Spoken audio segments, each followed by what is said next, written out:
Jadi intinya adalah saya mau bicara tentang lebih kepada balance of power gitu. Karena yang saya lagi khawatirkan kita semua ini sebenarnya uh, mungkin di satu titik bisa menjadi seperti Putin gitu. Kalau dunia terus berjalan seperti ini, mungkin saya agak-agak beda nih mikirnya. Oke. Tapi sebelum itu kita mulai, saya mau bahas dulu tentang beda kata atau beda makna atau beda arti dari demilitarisasi, aneksasi, dan invasi. Sampai hari ini saya lebih melihatnya sebagai military operations, ya kan? Tidak ada aneksasi yang niat dijalankan oleh Putin, dan juga menurut saya tidak juga dia mau invasi gitu. Karena itu kenapa sampai sekarang Rusia itu menolak istilah invasi, karena ini adalah hanyalah tindakan militer, gitu kan? Bahwa kemudian tindakan militer itu menjadi besar dan berkepanjangan, this is another story gitu. Nah, menurut saya Rusia itu mungkin dalam posisi melakukan ini dan secara bertahap dia ingin bilang bahwa aduh, diplomasi ini try harder deh gitu loh. Misalnya contoh gini, saya melihatnya dari konsep bagaimana keseimbangan dunia yang diwujudkan mungkin berbeda dengan Putin, diwujudkan oleh Bung Karno. Bung Karno itu dengan pidato sangat terkenal To Build the World Anew di 30 September 60 itu jelas-jelas bilang bahwa intisari peradaban dunia itu apa sih? Nasionalisme, internasional, keadilan sosial. Nah, apakah kemudian tuntutan tersebut bisa dijalankan oleh misalnya UN gitu kan? Itu yang kemudian mendorong Presiden Soekarno melahirkan atau menggerakkan sebuah gerakan yang sangat besar, kedua terbesar menurut saya setelah PBB yaitu gerakan non-blok. Dan tujuan gerakan non-blok ini adalah memastikan perjuangan melawan imperialisme, kolonialisme, neokolonialisme, rasisme, dan segala bentuk agresi asing. Tapi jangan lupa, di situ Bung Karno menyatakan juga bahwa adalah menghapus segala bentuk hegemoni, terutamanya melawan kekuatan besar politik blok. Nah, ini mungkin yang harus kita juga perhatikan, karena sepertinya yang terjadi sekarang itu adalah stable rivalries. Bagaimana persaingan antara Amerika, Rusia, atau kemudian Amerika, Cina, ini menunjukkan tanda-tanda ketidakstabilan yang berbahaya. Dan faktor utama yang ditinjau dari elemen dime itu kan adalah menurut saya bagaimana persaingan ini di antara Amerika, Cina, kemudian Amerika, Rusia itu menuju instabilitas. Nah, Amerika tuh punya banyak kebijakan untuk dia menstabilkan persaingan ini, dan juga bagaimana juga dia bisa mengeluarkan banyak kebijakan satu arah, tanda kutip ya, untuk mampu melaksanakan atau memaksakannya. Pertanyaannya apakah Indonesia memilikinya gitu. Saya khawatir itu kita enggak, makanya saya akan cepat saja inilah di sini.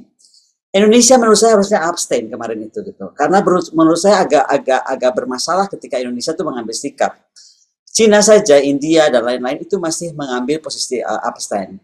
Dan saya agak khawatir waktu itu diumumkan, karena menurut saya Rusia itu kuat loh. Dia tuh punya bagaimanapun, dia punya Iran, dia punya Korea Utara gitu kan. Dia juga punya kekuatan yang pasti, dia punya kekuatan nuklir. Dan ketika secara dime system atau elemen powernya secara dime dia terdesak, dia akan pasti mengambil betul tindakan yang dia sampaikan tidak bisa dibayangkan sebelumnya.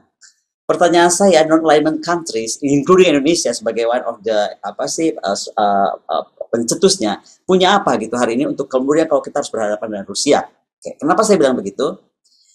Pertama, saya mau tanya, siapa sih yang memberikan power kepada representatif kita di UN waktu itu untuk take sides? Itu saya pengen tanya betul, karena menurut saya Presiden Jokowi itu harus menganulir itu. Kenapa? Tadi malam kita lihat breaking news-nya ya, Rusia mengeluarkan list of unfriendly countries. Dan kita belum masuk situ, baru ada yang mirip daerah kita, mungkin Mikronesia. Tapi menurut saya ini kelihatannya Kremlin tuh nggak main-main, dan dia betul-betul sudah sampai mengeluarkan ini, dia sudah kecewa dengan hasil sidang tersebut. Nah, jangan lupa bahwa sekarang itu yang ketika kita bicara neokolonialisme itu adalah menurut Presiden Soekarno itu adalah organisasi dagang global, mau dagang senjata kah, dagang apakah, tapi adalah tentang trading gitu kan, atau yang dijalankan oleh elit global, dan itu biasanya misalnya menggunakan juga elit-elit pemimpin sebuah negara. Dan banyak narasi manipulatif terjadi terkait perang Rusia ini, bagaimana sebenarnya juga ada sensor-sensor ketat dilakukan ketika ada informasi yang berbeda gitu. Makanya menurut saya ini arahnya jelas menyalahkan Putin seolah-olah sebagai ancaman perang dunia, sementara sesungguhnya mungkin yang terjadi adalah para kapitalis itu yang mengusik kedaulatan Rusia, dan somehow PBB tidak hadir gitu. Dan kita mesti ingat perang dunia ketiga ini lebih kepada perubahan perang informasi dan perang psikologi daripada perang fisik dan bom. Dan makanya kita nggak boleh tertipu oleh banyak berita yang dibangun media dan banyaknya media utama untuk sebenarnya kepentingan pemiliknya. Saya bisa ngomong begini karena saya pernah merasakan bahwa dia ketika saya menentang sebuah kekuasaan itu semua media itu bisa diatur gitu loh. Itu hanya sebuah kekuasaan kecil menurut saya. Apalagi ini yang kita harapkan antara negara yang terkenal sangat adik kuasa gitu. Pasti berat posisi Putin itu. Nah, kemudian saya mau ingat saja Soekarno itu telah Presiden Soekarno mengingatkan ya, ini pidatonya itu mengingatkan bahwa sebenarnya kita tuh PBB itu untuk apa sih? PBB itu harus ada dengan bagaimana dia menyelesaikan masalah itu dengan tidak menyelesaikan secara rutin. Ada masalah-masalah yang harus mungkin diambil dengan secara lebih serius gitu. Kenapa? Kalau enggak organisasi seperti PBB itu akan disrupted. Ketika PBB itu terganggu, maka humanity sendiri akan suffer. Semua mimpi besar, semua ide-ide besar itu akan hancur. Dan bagaimana juga mesti diingat, PBB itu nggak dealing with words ya, tapi dealing with manusia, dealing dengan mimpi manusia, dealing dengan idealisme manusia, dan dealing dengan masa depan manusia. Makanya tidak boleh main-main. Dan sekali lagi, menurut saya, malah ini yang saya agak berbeda. Menurut saya, kalau yang sekarang terjadi ketika Presiden Soekarno melalui pidato yang terkenalnya itu, ya kan, kemudian bagaimana menerangkan Pancasila malah untuk dijalankan oleh dunia, maka menurut saya Presiden Soekarno mampu tampil tegas menyeimbangkan dunia itu dengan kekuatan diplomatik dan karisma yang sangat hebat. Nah, ini selama berapa puluh tahun tuh abstain ya, 62 tahun tuh nggak ada yang shocking dunia, gitu kan. Bagaimana Soekarno tuh shocking dunia, dia keluar dari PBB itu hebat bener. Nah, menurut saya Putin melakukannya walaupun caranya beda. Presiden Putin sudah semua elemen yang dia lakukan tuh menurut dia tuh sudah dibantai gitu. Dibantai itu dalam pengertian dia sudah pakai elemen dime itu semuanya sudah, tinggal M-nya yang belum gitu. Jadi elemen itu yang terakhir. Nah, kalau kita mau melihat juga sekarang posisi misalnya tentang Ukraine ya.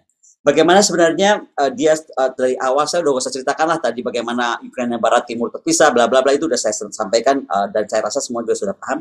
Tapi bagaimana sebenarnya dia hanya berharap semua negara-negara yang 25 Desember 91 itu runtuh gitu kan. Dia nggak masalahkan semuanya, tapi cuma yang minta jangan dengan segala hormat adalah Ukraine ya kan, dan mungkin Belarus sebenarnya jangan sampai. Nah, di elemen Ukraine ini dia menyatakan dengan sangat tegas di 2008. Sementara dia itu sudah dikenakan sanksi begitu banyak. Makanya kemudian menurut saya adalah puncak ketegasan Putin ketika dia bilang bahwa ini ya puncak ketegasan Putin.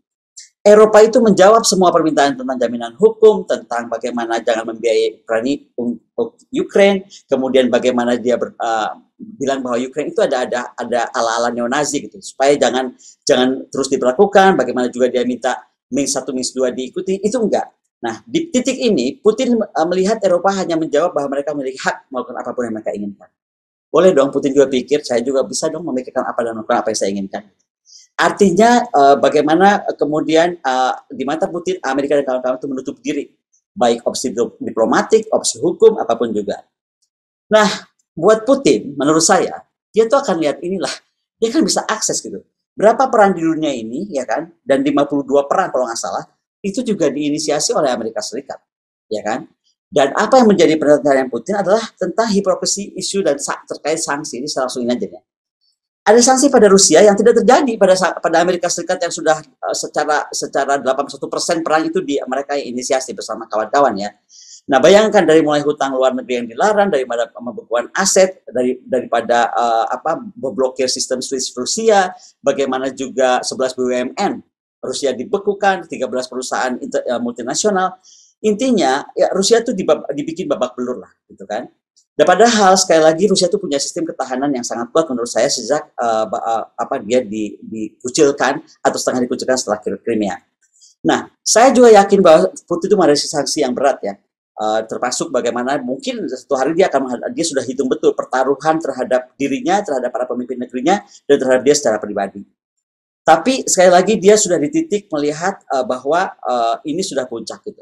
Coba bisa perhatikan kalau apa yang di-ban oleh Putin itu dari mulai untuk Putin ya maksudnya, sampai urusan kucing Rusia itu nggak bisa muncul di kompetisi internasional. Menurut saya itu adalah cara-cara jahat untuk melakukan proksi di dalam Rusia sendiri supaya Presiden Putin itu dalam tekanan gitu.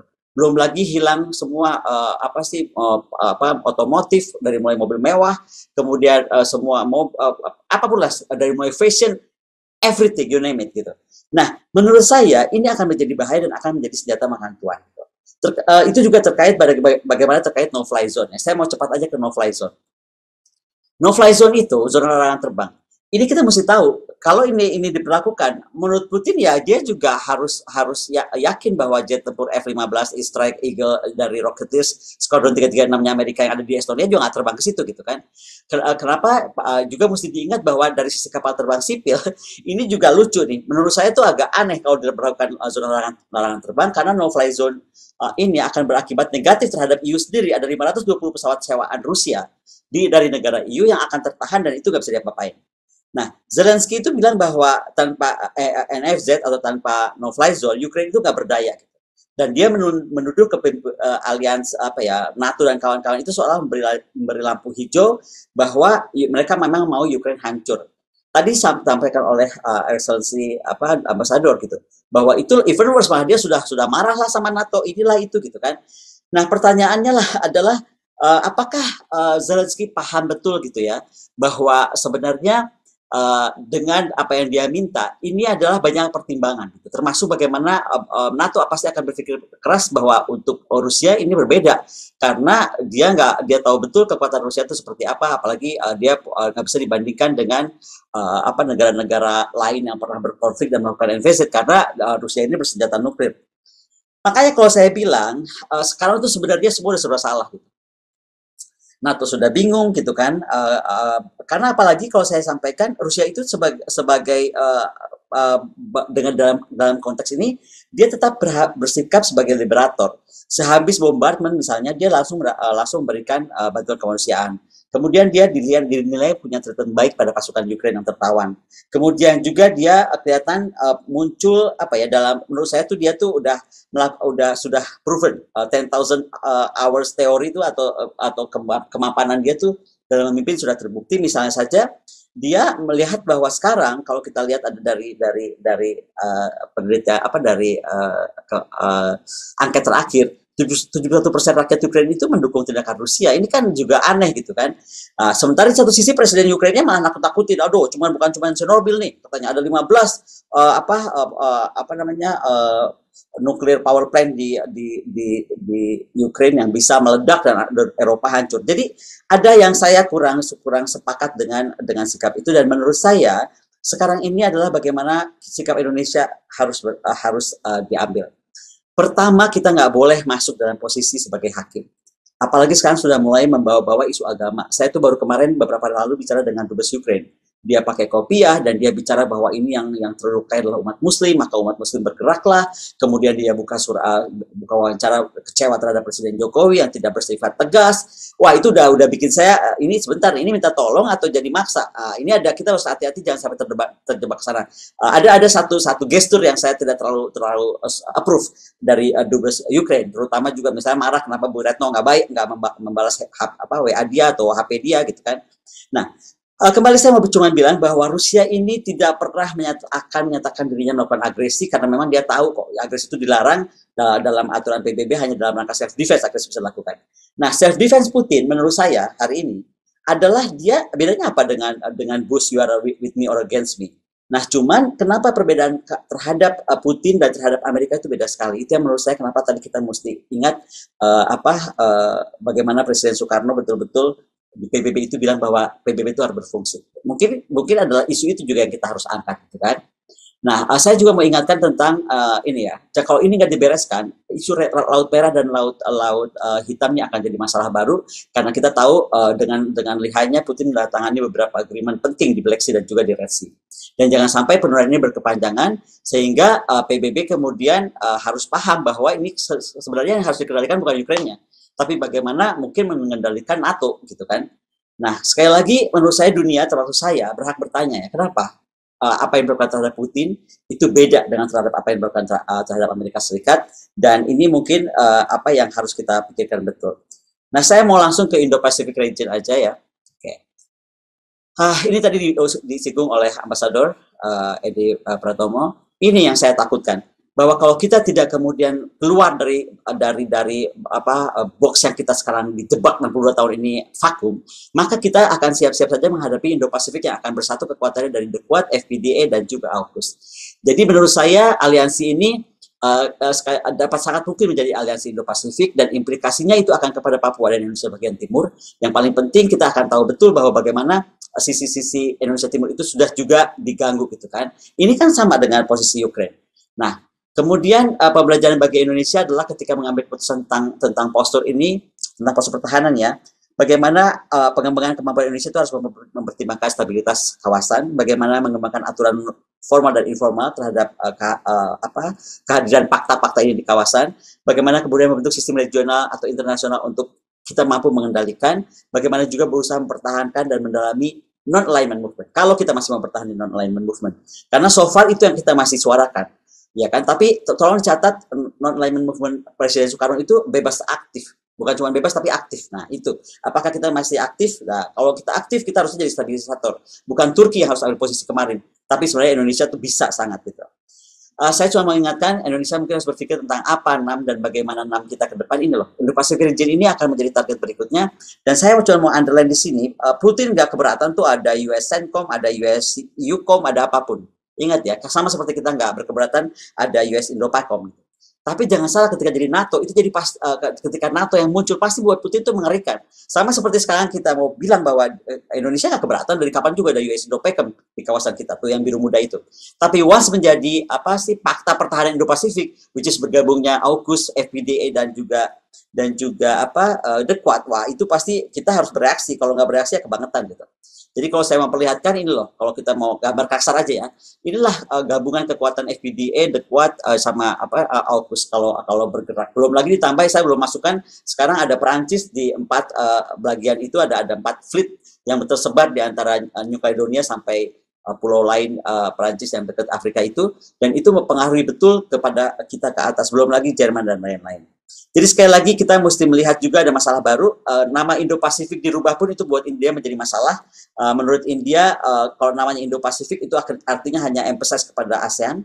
Padahal menurut India, ya kan, waktu itu Modi sendiri yang bicara bahwa menurutnya itu ada dari Timur Afrika hingga Oseania. Nah itu yang kemudian diambil Prancis, maka Macron kemudian menganggap Prancis adalah kekuatan Indo-Pasifik yang besar dan menjadi powerful. Oke, moral of the story. Kita bisa memberhentikan perang ini dengan Soekarno Way atau Putin Way. Kalau Soekarno Way, kita semua harus mendorong PBB bertindak sebagai adanya PBB. Dia dibentuk untuk apa? Yaitu untuk berkeadilan juga, mengendalikan, termasuk mengendalikan Amerika dan NATO. Kalau tidak, segera kita bisa mendorong NATO menyatakan tidak akan pernah menjadikan Ukraina sebagai bagian dari NATO. Selesai menurut saya, karena hanya itu yang diminta Putin, dan Amerika dan kawan-kawan tidak ikut campur atau memprovokasi itu. Saya cuma mau bilang bahwa ini ya, tekanannya banyak sekali. Tanggal 11 besok, Rusia ini akan dimatikan sistem internetnya dari dunia. Ini crazy. Dan dia tuh udah siap, itu pun dimatikan, dia siap, dia punya Rusnet. Jadi dunia tuh akan memotong dia dari segala macam, dari fashion apparel, dari perusahaan mobil, dari perusahaan energi, you name it. Saya nggak akan baca karena ini nanti akan saya bagikan.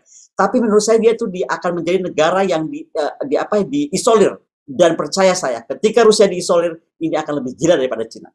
So be very careful gitu kan. Karena Rusia fake itu sangat kuat, dan sekali lagi saya cuma mau bilang bahwa begini loh, jangan sampai kita terus memaksa Rusia untuk melakukan apa yang harus dilakukannya. Karena bukan saja Ukraina akan dilumat, ya kan, dengan apa tekanan-tekanan yang kita berlakukan kepada Rusia, tapi mungkin seluruh dunia akan dilumatnya gitu. Jadi menurut saya kita harusnya bertanya hari ini, apakah survival of the world itu is far more important than the survival of of NATO in Ukraine? That's the only thing that President Putin asked since the day one. So we have to think about it. Thank you.